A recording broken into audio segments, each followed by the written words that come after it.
Hi, everybody. Thank you for joining us. We have Coach Kamie Ethridge here.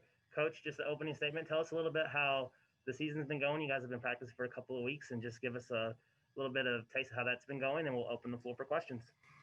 Yeah, I just want to thank everybody for just tuning in and talking a little bit about our program and basketball. And I know it's such a weird, bizarre, however you want to say it, time of this world. And we're just and it feels like we're in a routine now. It's a little bit different routine than we've ever had before.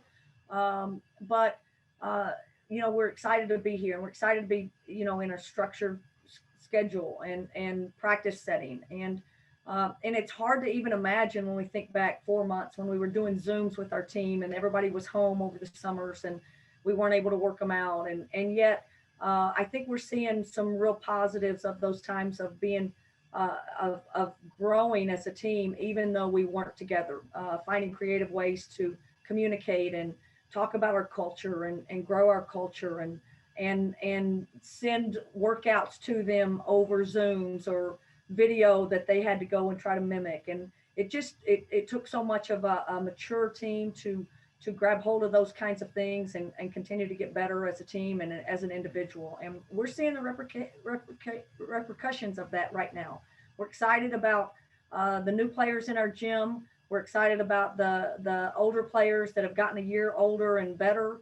But I think the thing that I would tell you more than anything is that we're in year 3 of this rebuilding process, and I am so excited. I feel so good about our culture. I feel so good about the players that we have in our program, and I have no idea where we'll be picked. Although I don't think it'll be very high, but I can guarantee you we're gonna compete at a higher level than we ever have. All right, we're going to open our first question. Jim Allen from the Spokesman Review, go on and ask your question.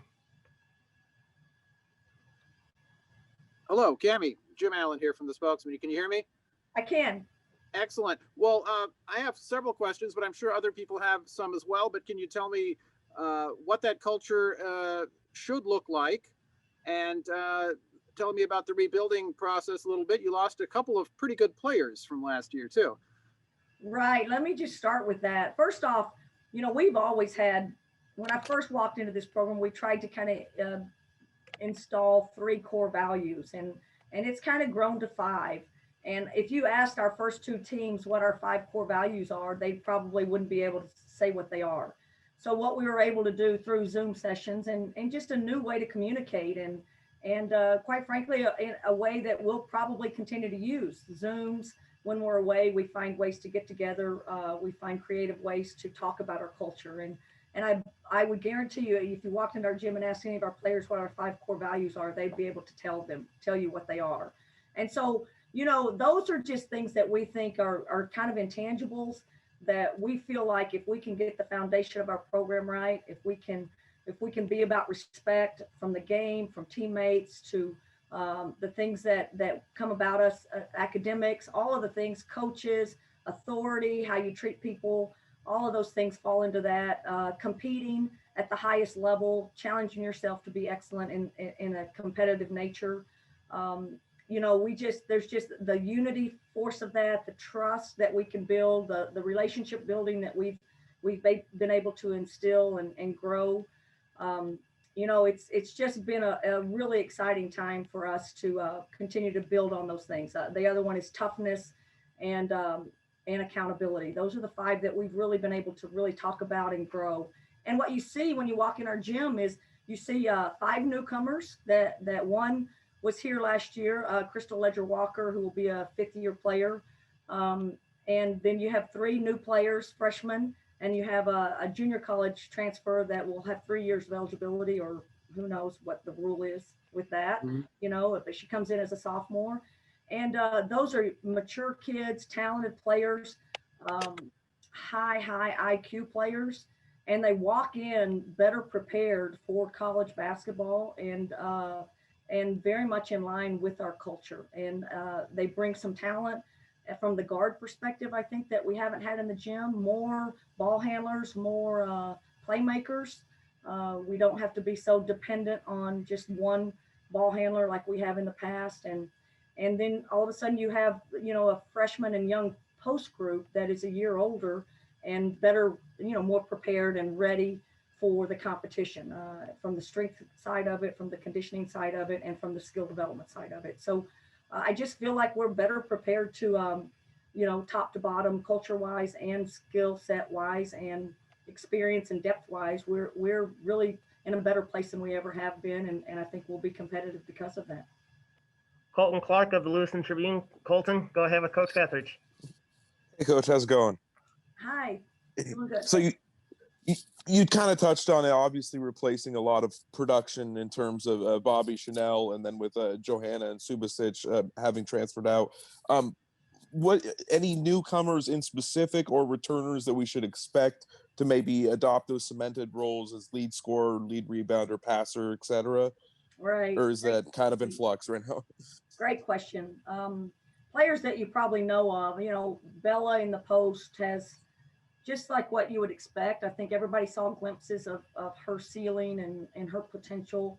I mean, she's just, her fitness level is better, her strength level is better, and her skill is better. So she's going to be a dominant post player, not just now, but in years to come, and has the mentality to, I think, withstand some of the adversity that kind of shook her last year.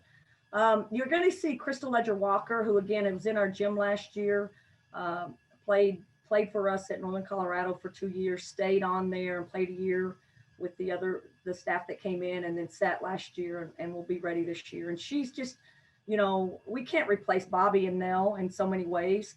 But Crystal is much more of a true point guard, whereas, Nell might have been a scoring combo guard that had to, carry the load as far as the point guard position. Crystal is more of a pass first, set it up, high IQ, gets people in the right spots, but also has the experience and the competitiveness to lead our team well. I mean, she's going to handle huddles and the leadership part. It's just, you don't have to worry about that. That's just her strength. Her sister comes from, obviously these two kids come from New Zealand. Charlize Ledger-Walker, is going to be a star. She is just one of the best players I've ever been in the gym with. A little bit stronger than Crystal, maybe better shooter, or certainly a better shooter, can play a lot of positions. And again, just kind of otherworldly IQ, just knows the game, understands the game, and has played at a very high level and is very college ready. So I think as a freshman, the other one, a newcomer, Johanna Teder, is an amazing, combo guard skill set. And so what I think you have in those three players are just three players that any of them could bring the ball up. They all can play point guard. They're very interchangeable. They all can shoot it. They all are really special passers. And again, the IQ part for the way we want to play is really key. So I would just tell you those three players I think are the leading candidates to start in our guard position, which again is three completely new players from a year ago. And then I think again, Bella in the 5 spot, Ula's been doing great. Is a year older, great IQ, has settled into what she needs to be for us, and I think will be a better shooter for us from that stretch 4 position. So, and I say those 4, mention those 5, in my mind might be their starters right now. And then, but the point that I think we're in such a better spot is that we just have a lot better depth. Every position, we're not so dependent, and we can handle foul trouble. We don't have to play people to death. We have a lot of talent and players that can come in and play and bring different skill sets to the game and make us a little bit harder, I think, to defend and a better basketball team overall. Zach Armstrong from CougFan.com. You're on with Coach Ethridge. Hey, Coach. Grace obviously played a lot of big minutes for you guys as a true freshman. Where does she sort of fit in between the newcomers and the talent you have returning from last year? And what have you seen from her so far through practices? Yeah, Grace, again, we went back and we watched a lot of film from last year, and she made a huge impact. She wasn't quite ready, and as a freshman, typical, she kind of has some highs and lows, but she's had a great summer. She's really worked hard on her shooting. kind of reworked her shot a little bit just to get a little bit more consistent with it. And when she misses, knows why she misses. But boy, her skill and her quickness and her ability to get downhill, there's no one in our gym that can do that better than she can. So I just look at her as like she's going to be able to sub any of the well, at least the two guard spots, and I don't see her as a true point guard, but we're so versatile in how we play. Everybody has to do kind of the same thing, but she gives us great depth. I look at her as someone that will change the way the game is being played when she steps on the court, because she just has speed and a dimension that you have to be ready for to get to the rim. She can come off on balls and really put post players in trouble because she can blow past them. And that's something that not very many people in our gym can do. And I would say along with Grace is Sherilyn Molina. She's another one that has improved so much from a year ago, and her ability to create off of on-ball screens. Those two players are really going to play significant minutes for us and are add to our depth and overall are going to make us a better team. Jim Allen, spokesman review. Go on. Yes, actually, just one more question, Kamie. I know last year you had one of the most daunting schedules I've ever seen. This year, it doesn't look like any schedule at the moment, but can you share anything about what that might look like going forward? Well, it's just as daunting because we play 22 Pac-12 games. So there you go. That's Oregon twice and Oregon State twice and UCLA twice and all those teams twice. So and thankfully, our administration understands that. I think, Pat Chun, our athletic director, he said besides the Seattle Storm and Las Vegas Aces, that's about the only way we could get two better teams on our schedule than the ones that we're playing right now. Other than that, we're only allowed and we're only trying to pick up 3 games. And we're just like everybody. We're trying to stay regional. I think I have 3 home games. And we'll get back to playing Gonzaga. We couldn't quite fit them in. It's our turn to go to them, and the times that we have to have November or really early December because the Pac's starting so early in December. So it just didn't work out with the time frame of getting Gonzaga, but that'll be back on our schedule. But it should be released when we get the contracts back in. But granted, it'll be very much regionally based and 3 home games for us. Colton Clark. So I know your team has quite a few internationals. Did anyone run into a snag there with traveling back in the off season, or did they make it back in time? Anyone delayed?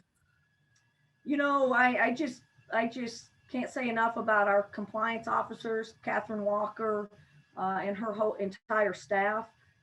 They prepared our kids. They prepared paperwork, and even our medical staff that gave our players information that if they were asked, when they were going through borders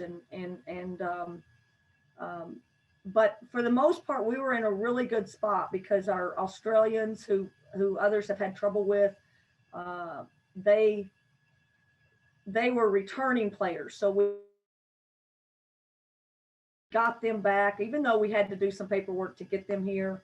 The New Zealand was a little bit of a stretch just because the embassy stayed closed for a while. But, again, our people really put the papers in their hands. We tried to get them through certain airports to get them here, and we had no snags. And again, all of our players got here, I want to say, kind of mid-June. And we were really fortunate to get everybody here, maybe mid to late June and through quarantine. So we were practicing in most of July with our entire team.